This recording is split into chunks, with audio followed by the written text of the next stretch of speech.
नमस्कार दोस्तों, आप सभी का स्टॉक इजी में स्वागत है। दोस्तों, जैसे हम हमेशा कहते हैं कि आपको नंबर्स कभी इग्नोर नहीं करनी चाहिए। ये तो क्या होता है, जब भी आप नंबर्स को इग्नोर करते हैं ना, तो आप यहाँ पे कोई ऐसे स्टॉक में जाके इन्वेस्ट कर देते हैं, जो आपको सालों साल अपने अंदर फंसा के रखता है। क्योंकि क्या होता है, जब आप फाइनेंशियल्स नहीं चेक करते हैं, तो कंपनी ग्रोथ नहीं कर रही होती, वो अर्निंग नहीं कर पाती होती, और न ही वो कैश जनरेट कर पा रही हो। और या फिर आप देखेंगे बहुत टाइम तो ऐसा होता है कि उनकी जो शेयर प्राइस है वो भी एक रेंज में जाके स्टक हो जाते हैं। ऐसे टाइम में क्या होता है, अगर आप बिना कुछ देखे और बिना कुछ एनालाइज किए अगर स्टॉक में पैसा डाल देते हैं, तो वहां पे आपके पैसे फंस जाते हैं और बहुत ही लॉन्ग टाइम टाइम पीरियड के लिए आप वहां पे फंसे रह जाते हैं। इसलिए जब भी आप किसी स्टॉक में इन्वेस्ट करते हैं तो सबसे पहले जाके चेक करें कि उसके फंडामेंटल्स कैसे हैं, क्या उसके फंडामेंटल्स के अंदर इतना दम है कि वो स्टॉक को ऊपर ले जा सके। अगर ऊपर लेके जा रही तो वहां पे वो रुक सके, सस्टेन कर सके और वहां से फिर वो ऊपर जाए। अगर किसी भी कंपनी के फंडामेंटल्स अगर स्ट्रांग होते हैं, तो स्टॉक प्राइस, ये इसमें कोई दो राय है नहीं कि उसकी स्टॉक प्राइस नीचे रहे। ऑब्वियस सी बात है, उनके स्टॉक प्राइस ऊपर जाएंगे ही जाएंगे। देखिए, मार्केट बनता कैसे है, आपके और हमारे ओपिनियन से मिलके ही यहाँ पे स्टॉक प्राइस बनती है। कुछ लोगों का परसेप्शन होता है कि ये प्राइस ऊपर जाएगा, ये स्टॉक ऊपर जाने वाला। कुछ लोगों के परसेप्शंस होते हैं कि नहीं, ये स्टॉक यहाँ से नीचे जाएगा। यहाँ पे जो बायर सेलर होते हैं, सब अपना अपना ओपिनियन लेकर आते हैं, अपनी अपनी स्टोरी लेके आते हैं और यहाँ पे आके बाइंग सेलिंग करते हैं। जब सेलर सेल करता रहता है, वो सोचता है यहाँ पे मैंने सबसे हायर प्राइस पे सेल किया है, और बायर जब बाय करता है तो उसको लगता है कि मैंने एकदम सही प्राइस पे और लो प्राइस पे खरीदा है, क्योंकि बायर को लग रहा है प्राइस यहाँ से और ऊपर जाएगा। इसको लग रहा है, इसीलिए उसने कहा कि ये एकदम छोटे रेंज में, एकदम छोटे प्राइस पे मैंने खरीद लिया है। और सेलर को लगता है कि मैंने सबसे हाईएस्ट प्राइस पे सेल किया, क्योंकि उसको लगता है यहाँ से प्राइस नीचे जाएगी। तो मार्केट ऐसी होता है, किसी के लिए मार्केट अच्छा है तो किसी के लिए यहाँ पे बुरा है। इसलिए हमेशा जो मार्केट में आपको प्राइस का मूवमेंट दिखता है ऊपर नीचे, वो बस इसीलिए होता है क्योंकि यहाँ पे बायर्स और सेलर का जो एक्टिविटी होता है, वो अपनी अपनी स्टोरी लेकर आते हैं, जिससे कि यहाँ पे मार्केट बनता है, यहाँ पे ट्रेडिंग होती है। चलिए, आज हम जिस स्टॉक के बारे में यहाँ पे बात, वो है उनी केमिकल लेबोरेटरीज। अगर आप देखेंगे इस शेयर को, तो आप पहले देखिए इसको कि फिर इसके बाद आप अपना परसेप्शन बनाना। आप ना एक एक नंबर्स को सुनिए, समझिए कि क्योंकि क्या होता है, हर एक नंबर का, हर एक आइटम की अपनी खुद की एक स्टोरी होती है। वो आइटम आपको बताता है कि मैं किस तरह यहाँ पे परफॉर्म कर रहा हूँ। उसके बाद सारे आइटम्स को आप लिंक करिए, देखिए क्या ये समय ये कंपनी अपनी कंपेरेबल कंपनी, यानी कि अपनी पीएस कंपनी के कंपेयर में से ना अच्छा परफॉर्म कर रही है या नहीं। ये जो आपके सामने कंपनी है यूनिक केमिकल लैब, ये तो आपको साफ साफ देख के पता चल गया हो रहेगा कि फार्मा कंपनी है। ये जेनेरिक बनाती है, एपीआई बनाती है, और ये कॉन्ट्रैक्ट मैन्युफैक्चरिंग, मतलब कि दूसरे से कॉन्ट्रैक्ट लेके उनकी मेडिसिन बनाती है। ये कंपनी का काम है, आपको साफ साफ समझ में आ गया अब इसका क्या मतलब होता है। अब चलिए हम इसके यहाँ पे मार्केट कैपिटल के ऊपर थोड़ा नजर डालेंगे। हर एक चीज को एकदम बारीक से देखेंगे, डीपली एनालाइज करेंगे, फिर हम यहाँ पे डिसीजन लेंगे क्या ये स्टॉक में हमें बाइंग करना चाहिए या फिर हमें थोड़ा वेट करना चाहिए। अब देखिए इसका मार्केट कैपिटल, ये इसका मार्केट कैपिटल 3105 करोड़ का, और इसका डेट यहाँ पे 5 करोड़ का है। तो आप देखिए कि ठीक है, मार्केट कैपिटल जो है ये एक मिड कैप कंपनी लग रही है। मार्केट जो इसका डेट है, डेट भी ज्यादा भी नहीं है और कम भी नहीं है। इसका डेट ठीक है, क्योंकि बिजनेस को चलाने के लिए भी फार्मा जैसी कंपनी अगर किसी की होती है तो उसमें डेट लेना तो पड़ता ही है, क्योंकि इनको कुछ ना कुछ रिसर्च एंड डेवलपमेंट करना पड़ता है। मतलब किसी न किसी चीज के लिए डेट इनको लेना जरूरी बन जाता है। अब देखिए हम यहाँ पे इसकी ईपीएस को देखते हैं। अर्निंग पर शेयर कितना चल रहा है, यहाँ पे 36 कर ली, समझ लीजिए, मतलब कि मोटा माटी यहाँ पे 36 हो गया, यानी कि कंपनी यहाँ पे 36 रुपया कमा रही है और मार्केट उसको रिवॉर्ड 39 का कर रहा है। मतलब ये ज्यादा भी रिवॉर्ड नहीं किया यहाँ पर। अगर हम एक रेशियो को यहाँ पे देखें तो एक यहाँ पे नंबर को देखते हैं, यानी कंपनी जितना कमा रहा है उसके आसपास ही मार्केट उसको रिवॉर्ड कर रहा है, ज्यादा का रिवॉर्ड नहीं कर रहा है, ऐसा यहाँ पे ये नंबर्स कह रहे हैं। लेकिन हम किसी एक नंबर्स को देख के नतीजे पे नहीं जा सकते कि स्टॉक अंडर वैल्यूड है या फिर ओवर वैल्यूड है। हम और चीजों को भी एनालाइज करेंगे, फिर एक एक चीज को लिंक करके अपना डिसीजन लेंगे। अगर आप यहाँ पे इनके प्रॉफिट एंड लॉस स्टेटमेंट में चले, आपके सामने है, आप देखिए क्या हो रहा है कंपनी में। इसका ये सेल्स है, सेल्स होता है मतलब रेवेन्यू, जो उन्होंने अपना प्रोडक्ट बनाया, जो अपना मेडिसिन बनाया है, उसको बेचने के बाद जो उनके पास पैसे आए, उन्होंने साल भर में कितना मेडिसिन बेच के और कितनी अर्निंग की, ये वो चीज है। अब देखिए यहाँ पे 2015 में इनका आपको रेवेन्यू कितना दिख रहा है, 1202 करोड़ का इन्होंने यहाँ पे रेवेन्यू जनरेट किया है। और अगर आप यहाँ पे देखेंगे मार्च 2026 में, तो यहाँ पे मात्र 2202 करोड़ का इन्होंने क्या किया, रेवेन्यू जनरेट किया है। मतलब यहाँ पे जो 10-11 साल का पीरियड है, इसमें इन्होंने कुछ भी यहाँ पे अगर आप देखेंगे तो ग्रोथ नहीं किया हुआ है। ये कोई ग्रोथ होता है 10-11 साल में, इसे कोई ग्रोथ नहीं कह सकते। ये आप कह सकते हैं कि स्टैग्नेंट हो गया है, एक जगह पे जाके रुक गया है। अगर कंपनी ऐसे रेवेन्यू जनरेट कर रही है, तो प्राइस का भी ऊपर जाना तो नहीं बनता, क्योंकि ये तो इतने साल से इतने में स्टक है, ये तो ज्यादा रेवेन्यू नहीं जनरेट कर रही है, कोई ग्रोथ नहीं दिखा रही है। प्राइस कब ऊपर जाएगी, जब हमें ग्रोथ दिखेगा तभी तो हम प्राइस को ऊपर भेजेंगे। लेकिन जब ग्रोथ ही नहीं दिखेगी तो हम प्राइस को ऊपर कैसे जाने दे सकते हैं। अगर आप देखेंगे 2025 में, तो कंपनी, अगर आप यहाँ पे थोड़ा नजर मारे, ये देखिए 2025 में क्या था, इनका ऑपरेटिंग प्रॉफिट कितना था, 265 करोड़ का था। और आप देखेंगे 2026 में इनका ऑपरेटिंग प्रॉफिट पूरी तरह से गिर गया है, 184 करोड़ का है। और अगर मार्जिन्स की बात करें तो यहाँ पे काफी बड़ा यहाँ पे डिफरेंस नजर आ रहा है। पहले 13% का था, वो 8% का हो गया है। देखिए 2 साल से तो पॉलिटिकल टेंशन चल ही रहे हैं, कि मार्केट में सिर्फ फार्मा कंपनी के लिए पॉलिटिकल टेंशन बन गया था, क्योंकि बाहर एक्सपोर्ट नहीं हो पा रहा, क्योंकि फार्मा अगर आप देखेंगे ना, तो फार्मा के लिए यूएसए बहुत बड़ा मार्केट है। अगर यूएसए में कोई 4 गोली खा रहा है, तो उसमें से एक जो मेडिसिन है वो इंडिया से ही बन के जाती है, क्योंकि जो जेनेरिक मार्केट है ना बहुत बड़ा इंडिया में, इंडिया से बहुत जगह यहाँ पे जेनेरिक मेडिसिन जो होती है सप्लाई होती है। और मार्केट कैसा है इंडिया का, पहले आप समझ लीजिए फार्मा का।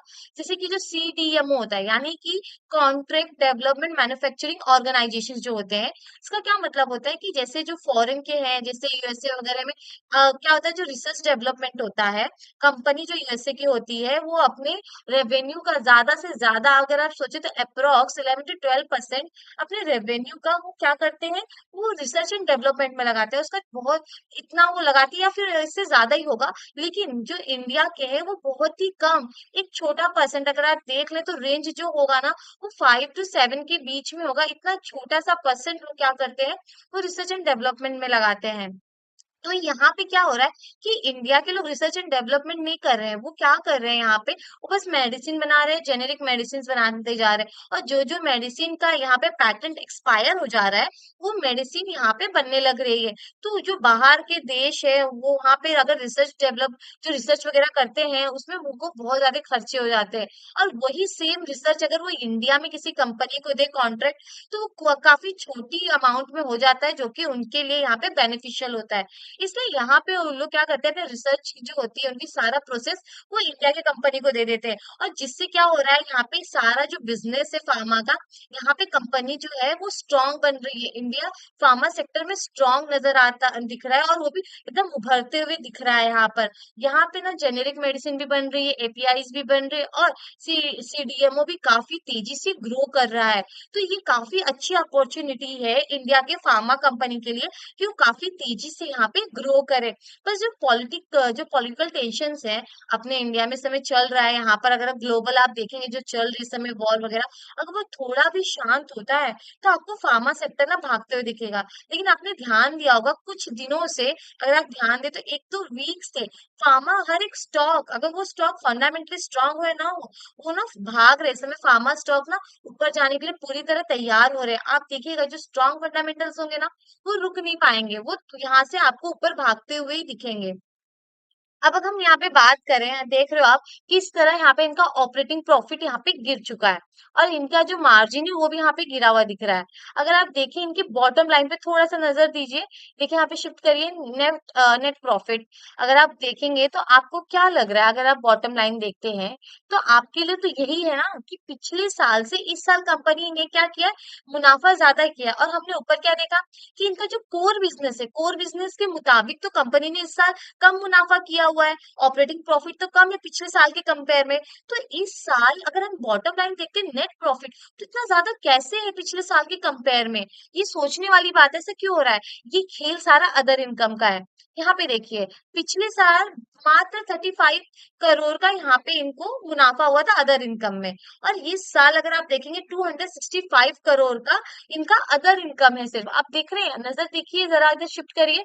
ऑपरेटिंग प्रॉफिट इनका मात्र 184 करोड़ का है और अदर इनकम 265, जो कि ये बता रहा है यहाँ पे कि नेट प्रॉफिट यहाँ पे ज्यादा है पिछले साल के कंपेयर में। अब जब न्यूज में आएगा तो यही आएगा ना कि पिछले साल के कंपेयर में नेट प्रॉफिट ज्यादा है। अब रिटेलर्स के लिए तो यही बहुत हो जाता है कि अगर कोई कंपनी है, अगर उसका नेट प्रॉफिट ज्यादा है, अगर वो इतने सुने कि पिछले साल से इस साल का नेट प्रॉफिट ज्यादा है, अब उसके मन में तो यही आ गया कि कंपनी अच्छा कर रही है, कंपनी डिविडेंड दे रही है। अगर आप देखेंगे तो कंपनी ने डिविडेंड दिया हुआ है, लेकिन 2 साल से वो नहीं दे रही है यहाँ पे डिविडेंड। 3 साल से यहाँ पे डिविडेंड नहीं दे रही है। और आप देखें काफी टाइम तक अगर आप देखेंगे तो कितना ये नेगेटिव में रहा है। ऊपर देखिए ऑपरेटिंग प्रॉफिट देखिए, देख रहे हो आप, 3-4 साल ये देख रहे हो, ये नेगेटिव में रहा है। यानी कि इनका परफॉर्मेंस अच्छा नहीं था। अब ये चीज तो यही बता रही है, ये परफॉर्म, अब स्टॉक प्राइस ऊपर जा रहा है, कैसे जा रहा है आप बोले, मैनिपुलेशन से भी तो प्राइस ऊपर जाते हैं। लेकिन इसका मतलब ये तो नहीं कि हम फंडामेंटल्स देखना बंद कर दें। आप सोचिए ना, अगर मैनिपुलेशन से प्राइस ऊपर गया और आप उसके अंदर खरीद ले रहे हो विदाउट फंडामेंटल्स देखे, और जब जो बड़े लार्ज इन्वेस्टर्स जब उसमें से निकलेंगे, आप तो फंस जाएंगे। आपको ये तो नहीं पता चलेगा लार्ज इन्वेस्टर्स अभी घुसे, मैं अभी घुस जाऊं, और जब वो निकले तब आप निकल जाए। बहुत मुश्किल होता है। बहुत रेयर ही लोग होते हैं जिनको काफी ज्यादा एक्सपीरियंस होता है, जिनके पास बहुत सारे कनेक्शंस होते हैं, जो बहुत टच में होते हैं, उनके लिए सब थोड़ा बहुत पॉसिबल होता है। लेकिन जो नॉर्मल रिटेलर्स उनके लिए नहीं पॉसिबल। उनको फंडामेंटल्स देख के ही एंट्री लेनी चाहिए, जिससे कि अगर आप सोचिए मार्केट अच्छा नहीं रहा, मार्केट गिरता गया, लेकिन अगर आपकी कंपनी अच्छी है, वो फंडामेंटल स्ट्रांग है, वो भले गिरेगी मार्केट साथ, लेकिन जैसी मार्केट ऊपर जाएगा ना, उसको ऊपर जाने से कोई नहीं रोक सकता। वो ऊपर जाएगी और एक टाइम आएगा वो मार्केट से अच्छा परफॉर्म आपको करके दिखाएगी। तो इसीलिए हमेशा फंडामेंटल्स चेक करना बहुत ज्यादा जरूरी होता है। अब यहाँ पे चीज तो आपको क्लियर हुई, समझ में आएगी ट्रैप कैसे होता है। ये है इसके रिजर्व्स। अगर आप देखेंगे तो कंपनी धीरे धीरे अपने रिजर्व्स को भी यहाँ पे ऊपर अगर आप देखेंगे, ये है रिजर्व्स, धीरे धीरे अपने रिजर्व्स पे भी काम कर रही है। रिजर्व्स उनके बढ़ रहे हैं कंपनी के। उनकी बोरोइंग्स जैसे कि हमने स्टार्टिंग में बात किया 500 करोड़ का था। और यहाँ पे अगर आप देखेंगे तो वैसे तो कंपनी फिक्स असेट जो है उसका ठीक ठाक है, इतना वो कैपेक्स नहीं कर रही है। और ये नॉर्मल सी बात है, अगर आप ना ध्यान देंगे ना, अगर कंपनी कैपेक्स नहीं कर रही ना, उसकी रेवेन्यू आपको बढ़ते हुए नहीं दिखेंगे। क्योंकि अगर आपको कुछ भी चीज करना है उसके अंदर आपको पैसा डालना होगा। चीजों को अगर बढ़ाना है ना, तो आपको पैसा डालना होगा, तभी वो चीज बड़ी होती है। आप कोई भी एक एग्जांपल ले लीजिए। अगर आप अपनी लाइफ में कुछ करना चाहेंगे तो आप अपने अंदर इन्वेस्ट करेंगे, तभी तो आप कुछ वो चीज सीख के वो पोजीशन पा सकते हैं। लेकिन उसके पहले क्या करना होगा, आपको कैपेक्स करना होगा। सेम बात, अगर आप चाहते हैं कंपनी में ग्रोथ हो, फ्यूचर ग्रोथ आप देखना भी चाहते हैं, और आप चाहते हैं कि इन्वेस्टर्स के पैसे बने, तो उसके लिए आपको कैपेक्स करना होगा, जिससे कि रेवेन्यू बढ़े। लेकिन जब आप कैपेक्स नहीं करेंगे तो रेवेन्यू का बढ़ना बहुत ज्यादा मुश्किल है।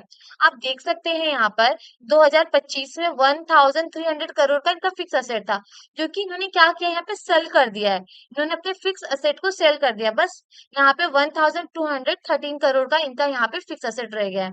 और अगर हम देखें इनका इन्वेस्टमेंट तो पूरी तरह से जीरो हो गया है। अब कंपनी के पास कोई इन्वेस्टमेंट नहीं है। अगर हम ट्रेड रिसीवेबल को देखें तो वो धीरे धीरे बढ़ रहा है, और अगर 26 में देखें, 2026 में, तो 829 करोड़ का है। मतलब हम कैलसी ले लेते हैं पहले, ये हो गया कैलसी। अब करिए 829 डिवाइडेड बाय इनका रेवेन्यू कितना है इस साल का, 2202।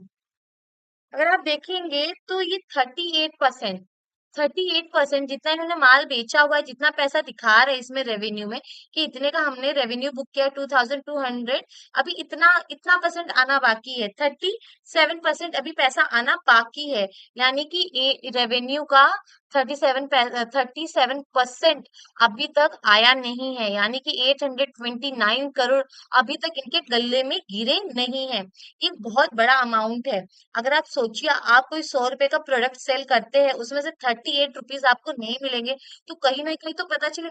अगर मान लीजिए 10 करोड़ हो, अगर समझ लीजिए 100 रुपए का आपने प्रोडक्ट सेल किया, उसमें से 10 रुपया नहीं मिला, तो ठीक है, हम थोड़ा वेट कर सकते हैं, उसके से ज्यादा हमारा काम का डिले नहीं होगा। लेकिन अगर वही 37, 38, 40, 50 हो जाएगा, ये तो बहुत बड़ा अमाउंट हो जाता है कि मैंने प्रोडक्ट ही 100 का बनाया है, उसमें से अगर मेरे पैसे मुझे जल्दी नहीं मिलेंगे, तो मैं आगे का काम कैसे करूंगा। यानी कि अपना वर्किंग कैपिटल जो है मेरा, उसका साइकिल कैसे पूरा होगा, मेरा वर्किंग कैपिटल तो फंस गया। जो पैसा मैंने निकाला है प्रोडक्ट, वही खरीदो बेचो, अपना रॉ मटेरियल खरीद के प्रोडक्ट बना के बेचो, अगर वही पैसा मेरा फंस जाएगा, तो मैं आगे का काम कैसे करूंगा? यहाँ तो मेरे पैसे फंस गए, यानी मैं तो अपने पॉकेट से वापस पैसा डालूं वही काम प्रोसेस पूरा करने के लिए। ये चीज यहाँ पे हो जाती है।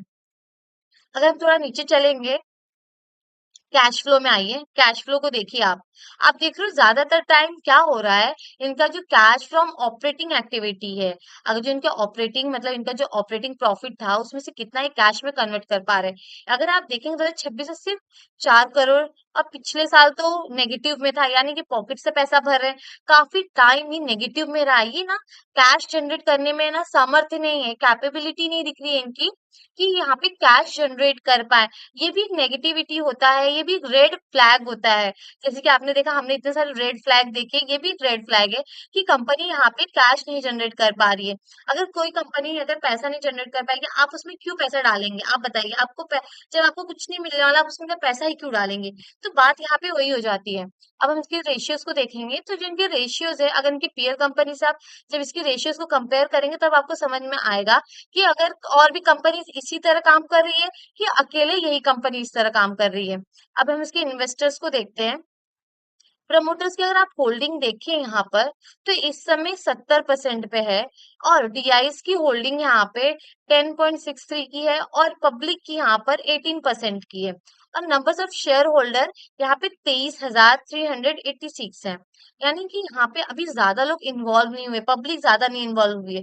इन्वॉल्व तो हुई रहेगी, लेकिन ज्यादा नहीं, क्योंकि 18% जो है बहुत कम लोगों के बीच में है। लेकिन तो भी अगर आप देखेंगे तो ज्यादातर इसमें आपको पब्लिक ही दिखेगी कि पब्लिक इसमें इन्वॉल्व हुई है। और इसमें क्या होगा ना, धीरे धीरे जो बड़े इन्वेस्टर्स है ना, ये जब कभी भी अपना ये जो प्राइस अगर आप देखेंगे कुछ टाइम बाद, जब उनको अपना रेंज मिल जाएगा, ये कभी भी यहाँ से ये चीज सेल करके कब निकल जाएंगे आपको पता नहीं चलेगा। हम इसके यहाँ पे चार्ट को भी थोड़ा देखते हैं, चार्ट किस तरह यहाँ पे परफॉर्म कर रहा है। ये हम इसके ना वीकली चार्ट पे अगर आप देखें, लास्ट वीक की कैंडल है ये। आप देख रहे हो वॉल्यूम कितना बड़ा है, इससे बड़ा वॉल्यूम अभी तक आया ही नहीं है इसमें, देखिए। देख रहे हैं कितना बड़ा वॉल्यूम आया है, अभी तक इतना बड़ा वॉल्यूम इस शेयर में आया ही नहीं था। ये देखिए, और यहाँ पे क्या हुआ है, प्राइस यहाँ पे गई है। ये अगर हम यहाँ पे अगर देख लीजिए, ये जो देख रहे हो ना आप, ये देखिए, ये तो एक रेसिस्टेंस बन गया ना, यहाँ पे तो रेसिस्टेंस था। ये देखिए, ये तो रेसिस्टेंस है। इस रेंज में आते ही आप देखिए किस तरह सेलिंग मिला है इसको, कितना बड़ा बुलिश। अगर ये पूरा ऐसे बॉडी होता ना, तो इतना बड़ा ये कैंडल होता, इतना बड़ा, और वो भी बुलिश कैंडल होता। अगर यही अपने ना, अगर अपने हाई के पास जाके इसने क्लोजिंग दी होती, तो ये काफी अच्छा बोलते कि यहाँ पे तो काफी सारे बायर्स आए। लेकिन यहाँ पे हुआ क्या है, यहाँ पे देखिए, जब प्राइस यहाँ ऊपर गई तो यहाँ पे सेलर्स बैठे हुए थे, इन्होंने सेलिंग करना स्टार्ट कर दिया, और प्राइस को यहाँ देखिए यहाँ नीचे लाके इन्होंने क्लोजिंग कर दी। अब ये भी एक क्या हो गया, यहाँ पे सप्लाई जनरेट हो गया है कि प्राइस यहाँ से जब तक ऊपर अच्छे से क्लोजिंग न दे दे वॉल्यूम के साथ, तब तक यहाँ पे ना सेलिंग प्रेशर बना रहेगा।